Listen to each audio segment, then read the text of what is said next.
Está connosco em estúdio o habitual comentador da RTP, Ricardo Jorge Pinto. Bom dia, Ricardo. Olá, bom dia. Continuamos sem uma solução para a Grécia, mais um dia de negociações que terminou sem acordo. Neste caso, o que é que te parece? É o FMI que está a ser demasiado exigente ou não? Eu penso que há aqui um jogo também de algum bluff, que é típico nestas situações. De parte a parte, há uma tentativa de esticar a corda para ver qual é que do outro lado alguém cede e para ver também qual é o grau dessa mesma cedência. O governo grego está aqui com uma estratégia que é hábil, mas ao mesmo tempo muito arriscada, que é a estratégia de tentar colocar isto, sobretudo no plano político, tentando evitar a negociação de última hora feita já no outro tabuleiro, que para eles é mais complicado, que é o tabuleiro técnico. Aí penso que os gregos já perceberam que é muito difícil bater-se contra aquilo que são normas, regras estipuladas pelo FMI. Aqui é preciso fazer um parênteses e recordar que o FMI está habituado a ajudar países pobres, está habituado a fazer este tipo de ajuda em África, por exemplo, onde, comparativamente, a Grécia é claramente um país muito rico e sem muitas das necessidades que, nos outros casos, o FMI está habituado a tentar resolver. E, por isso, as regras do FMI são, por natureza, regras bem mais rígidas e, sobretudo, menos políticas do que aquelas que tem, por exemplo, o Banco Central Europeu ou a Comissão Europeia, que são os outros parceiros nesta negociação.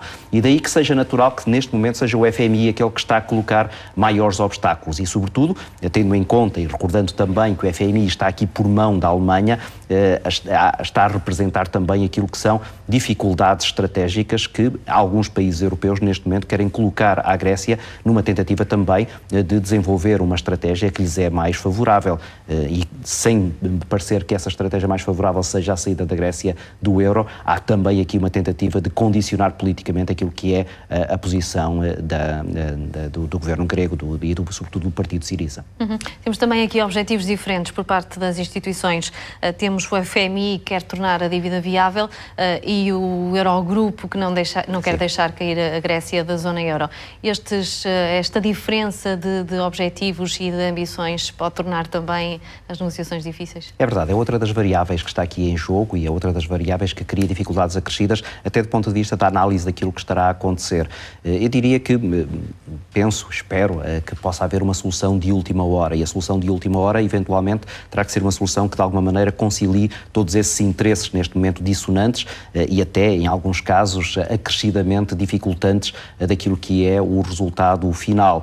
E daí que, do ponto de vista político, que é aquele que, de alguma maneira, serve de pano de fundo a tudo isto, haja uma tentativa de, por um lado, salvaguardar aquilo que é o projeto europeu, e essa certamente é uma preocupação da Comissão Europeia, do Banco Central Europeu, e do lado do FMI, uma tentativa de salvaguardar os interesses de quem emprestou dinheiro, isto é, de quem quer obter retorno, e um retorno rápido e garantido do dinheiro que está a ser colocado na Grécia. Mas, e também do ponto de vista político, é cada vez mais notória a dificuldade de parte desses credores de perceber que esse dinheiro vai ser, na verdade, restituído, com um déficit tão elevado, com uma dívida de uma dimensão tão grande, só por um milagre é que a Grécia virá a poder pagar aquilo que está a dever. E, portanto, mais uma vez, isto joga-se no plano político e numa tentativa de perceber de que forma é que a União Europeia tem a solidez suficiente para resolver um problema que, na verdade, deveria ser um problema muito fácil de resolver, tendo em conta que a Grécia não é, nem de perto nem de longe, uma das grandes economias europeias.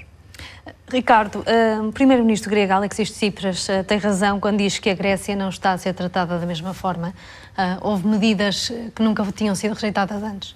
Eventualmente ele teria razão há alguns meses, quando começou as negociações e percebeu que nessa mesa das negociações havia dificuldades acrescidas em relação às posições trazidas pelo partido que, junto dos seus eleitores, tinha prometido, entre outras coisas, que nem sequer usaria a designação da Troika e que não estaria disposto a aceitar aquilo que era uma imposição de regras de austeridade muito restritas.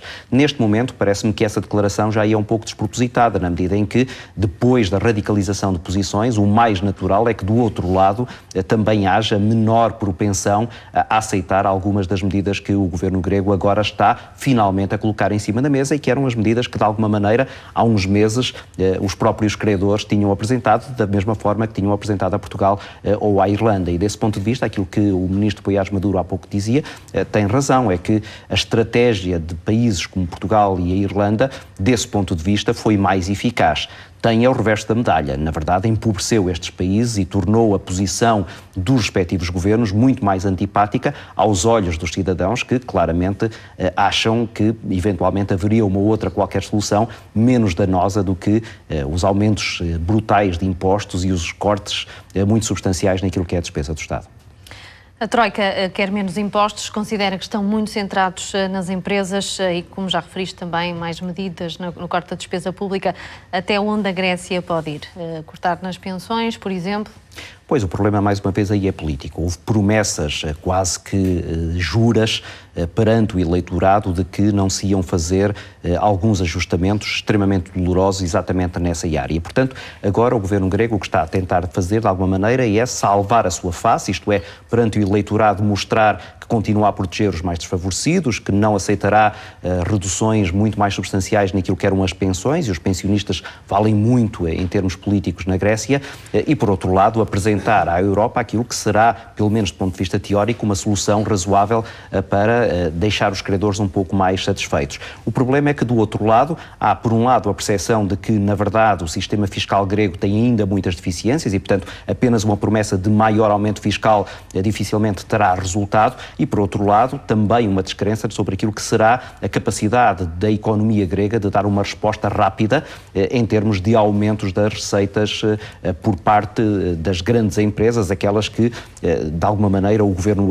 grego, neste momento, estava a tentar penalizar mais com os aumentos, exatamente, no IRC e no IVA nessas empresas. E, portanto, eu diria que há aqui jogos de sombras que, de alguma maneira, estão a dificultar toda esta negociação, mas que, a determinada altura, vão ter que ser superadas. Até porque, quando olhamos para aquilo que é apenas nominalmente a diferença que separa os credores do governo da Troika, percebemos que é menos de 1.000 milhões de euros, ou seja, não é assim uma diferença que, se nós esquecermos todo este ambiente político, não pudesse ser superada havendo boa vontade de parte a parte. Agora, olhando para os rostos das pessoas que estão à mesa das negociações, percebemos que boa fé, boa vontade não é coisa que neste momento já sobre muito, quer de um lado, quer do outro.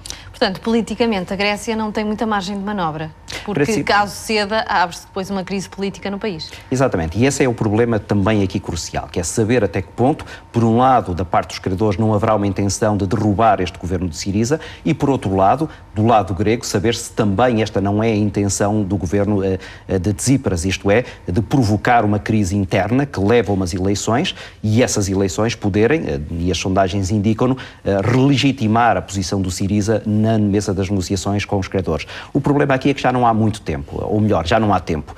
Está-se em deadline, estamos apenas alguns dias, ou se calhar até algumas horas, de um resultado final, e a verdade é que poderemos ir depois para esse cenário. E esse é o cenário que depois terá repercussões externas também, nomeadamente em países que têm eleições muito em breve, como é o caso português.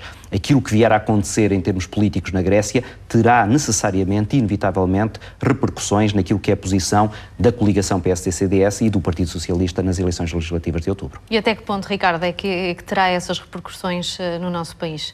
Temos aqui dois cenários. Vamos para o cenário em que o Siriza rompe as negociações, há eleições antecipadas, o Banco Central Europeu dá, entretanto, uma bolsa de oxigênio para a Grécia não entrar em colapso e o Siriza reelege-se com uma maioria absoluta.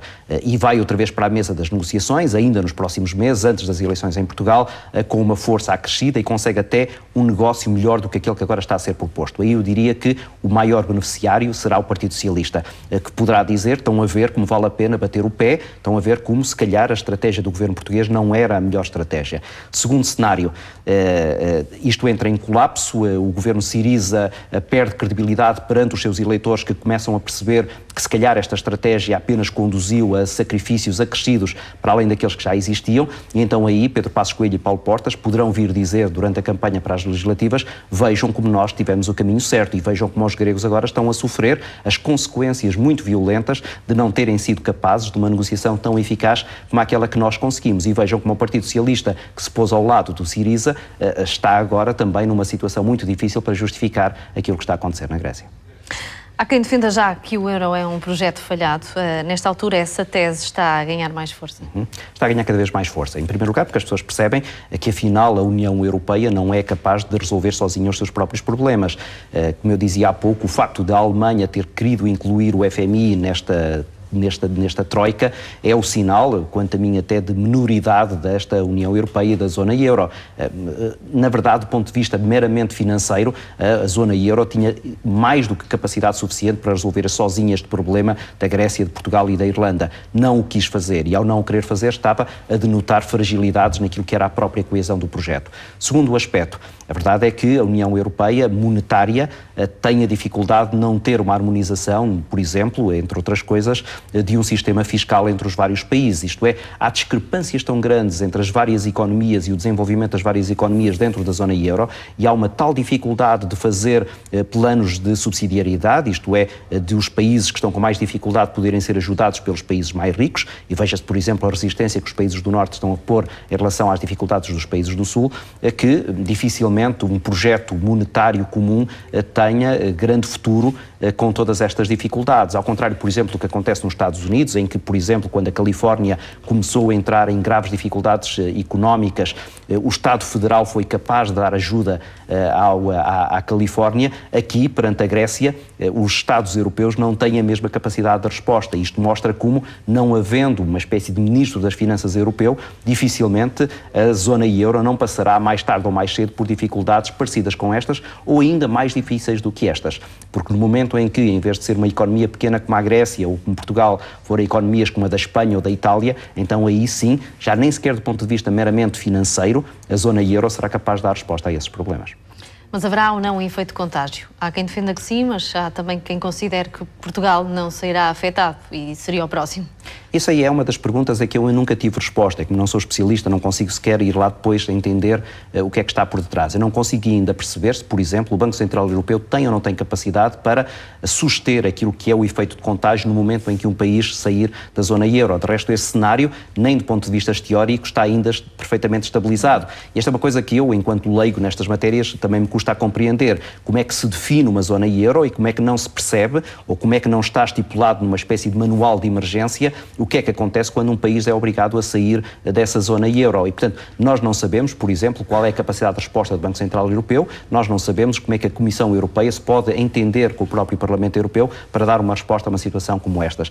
Por outro lado, também não percebemos como é que politicamente haverá uma capacidade de resposta, tendo em conta que há muitas posições muito diferentes dos vários Estados-membros em relação a matérias como esta. E, portanto, a fragilidade de todo este edifício é, neste momento, confrangedora e, sobretudo, deixa mais dúvidas do que esclarecimentos a quem, como nós, cidadãos europeus, gostaríamos de ter o trajeto um pouco mais bem traçado. Portanto, o futuro da governação da zona euro passa por uma ambição comum e não esta discrepância entre os Estados, porque temos uma moeda única, mas depois politicamente somos muito diferentes. Pois, e o problema é saber se agora caminhamos em direção a uma maior federalização, isto é, se a União Europeia começa a organizar-se não apenas como manta de retalhos, mas como uma unidade política bem mais conformada, mas isso daria um peso muito grande à Comissão Europeia que eu acho que muitos não querem dar, ou se continuamos como uma União Europeia de feudos, de pequenos feudos, de clubes até de países que mais tarde ou mais cedo começarão a abrir brechas nessa mesma União. E, portanto, por esta análise percebe que venha o diabo e escolha. As dificuldades para a sustentação do projeto europeu são neste momento tão grandes que das duas uma, ou realmente há uma mudança de paradigma, isto é, uma alteração substancial naquilo que são os mecanismos de funcionamento que neste momento estão implementados, ou então, dificilmente, o atual projeto poderá ter muitas pernas para andar, mas ao mesmo tempo também sem grande capacidade para fazer modificações, tendo em conta aquilo que determinam as constituições dos vários Estados-membros, que têm enormes limitações relativamente àquilo que é a capacidade de intervenção de uma entidade externa naquilo que é o funcionamento dos próprios países. E veja-se as resistências absolutamente legítimas que houve em Portugal relativamente à imposição da Troika de algumas medidas que quiseram impor. Nesta forma tivemos que aceitar porque estávamos debaixo de um plano de ajuda externa, mas noutras circunstâncias obviamente que não aceitaríamos. Com este adiamento de uma solução para a Grécia, fica também adiado o projeto da Europa. Há questões importantes como as migrações no Mediterrâneo, também a nova agressividade da Rússia, a ameaça britânica até de abandonar a União. Tudo isto fica suspenso. Não, tudo isto continua nessa adiamento após adiamento, e a verdade é que há uma série, como agora recordaste, há uma série de outras frentes de batalha que vão ter que ser atacadas, e a próxima é já certamente o referendo que vai acontecer na Inglaterra, que vão apenas sucessivamente adiando o problema daquilo que é o projeto europeu. Agora eu acho é que a Europa está com uma estratégia de bombeiro, vai apagando fogos à medida que eles vão surgindo. Neste momento o fogo chama-se Grécia, eventualmente terá uma solução e apagar-se-á e ficarão cinzas que mais tarde ou mais cedo poderão ser reacendidas. Daqui a bocado os bombeiros terão que se deslocar para outro caso, pode ser o caso inglês, pode ser o caso de Portugal, da Irlanda, da Espanha, de Itália, e vamos continuando a apagar estes incêndios na esperança de que um dia haja um dilúvio por cima de todos estes incêndios e aí sim, então, se calhar a partir das cinzas se possa reconstituir o projeto europeu de uma forma um pouco mais consistente e estável. Ricardo, obrigada. Obrigado.